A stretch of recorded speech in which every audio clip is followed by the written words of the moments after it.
প্রিয় দর্শক আসসালামু আলাইকুম।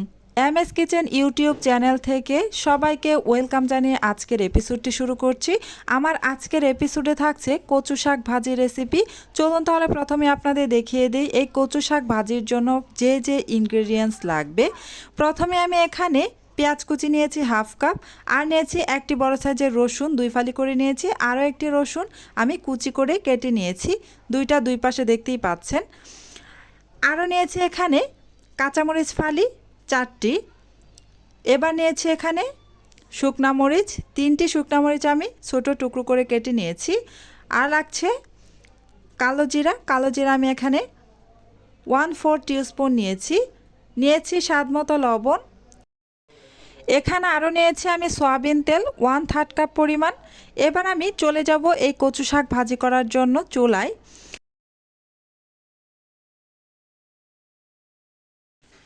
এবার চুলায় একটা প্যান বসিয়ে এতে আমি কচু শাকগুলো দিয়ে দিচ্ছি। এই কচু শাকগুলোকে আমি কেটে ধুয়ে পরিষ্কার করি, সাথে সাথেই আমি এখানে দিয়ে দিলাম। আমি অনেকক্ষণ ধরে কচু শাক ধুয়ে পানি জড়িয়ে রাখিনি, তাই এই কচু শাকে এক্সট্রাভাবে কোনো পানি দেওয়ার প্রয়োজন নেই। এই কচু শাক থেকেই অনেক বেশি পানি উঠবে, আর সেই পানিতেই কচু শাকটা সিদ্ধ হয়ে যাবে।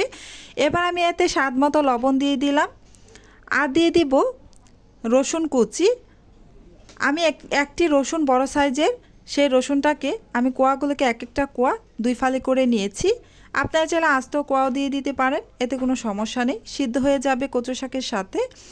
আর দিয়ে দিব পেঁয়াজ কুচি। আমি হাফ কাপ পেঁয়াজ কুচি নিয়েছিলাম, তার থেকে অর্ধেক পরিমাণ পেঁয়াজ কুচি আমি এখানে দিয়ে দিচ্ছি। আর বাকি পেঁয়াজগুলোকে আমি একটা সাইডে রেখে দেব, পরবর্তীতে এই পেঁয়াজগুলো আমার লাগবে। এবার আমি ঢাকনা দিয়ে ডেকে এই শাকগুলোকে সিদ্ধ করে নিব। চুলার আঁচ মিডিয়াম টু লোতে রেখে আমি প্রায় 15 থেকে 20 মিনিট এই শাকগুলোকে সিদ্ধ করে নেব।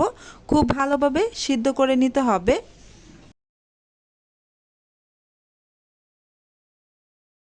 কিছুক্ষণ পর আমি ঢাকনা খুলে এই শাকগুলোকে একটু উল্টে পাল্টে দিচ্ছি। উল্টে পাল্টে দিয়ে তারপর আবারও ঢাকনা দিয়ে ডেকে আমি চুলার আঁচ লোতে রেখে শাকগুলোকে খুব ভালোভাবে সিদ্ধ করে নেব। এই যে দেখতে পাচ্ছেন আমি আবারও ঢাকনা দিয়ে ডেকে দিলাম। কিছুক্ষণ পর এই যে ঢাকনা খুলে দেখতেই পাচ্ছেন আমার শাকগুলো সিদ্ধ হয়ে গিয়েছে। এবার আমি চলে যাব এই শাকগুলোকে তেলের মধ্যে ভেজে নেওয়ার জন্য।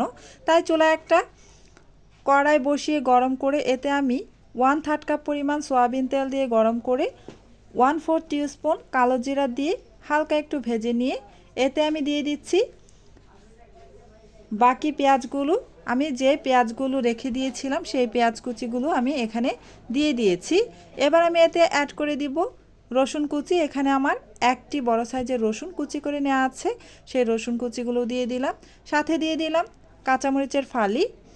আপনারা আপনাদের পছন্দ মতো কাঁচামরিচ শুকনা মরিচ অ্যাড করে দিবেন আপনাদের ঝাল বুঝে।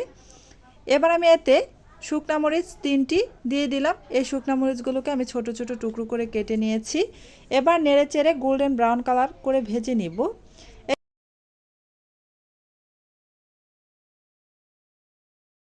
এই তো পেঁয়াজ আমার গোল্ডেন ব্রাউন কালার করে ভেজে নেওয়া হয়ে গিয়েছে।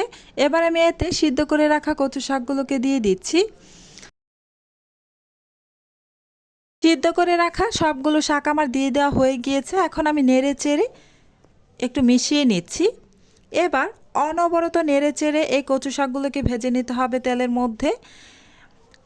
প্রায় 5 থেকে 6 মিনিট চুলার আঁচ মিডিয়ামে থেকে একটু বেশি আঁচে দিয়ে এই কচু শাকটাকে ভেজে নিতে হবে। অনবরত নাড়তে হবে যেন প্যানের গায়ে লেগে না যায় অথবা পুরা লেগে না যায়, সেদিকে খেয়াল রাখতে হবে। প্যানের গায়ে লেগে গিয়ে যদি পুড়ে যায় তাহলে কচু শাক ভাজিটা খেতে ভালো লাগবে না। এই তো আমি নেড়ে চেড়ে কচু শাকটাকে ভেজে নিচ্ছি। লাস্ট পর্যায়ে এসে কচু শাকটাকে যত বেশি ভাজবেন ততই এর টেস্ট বাড়তেই থাকবে।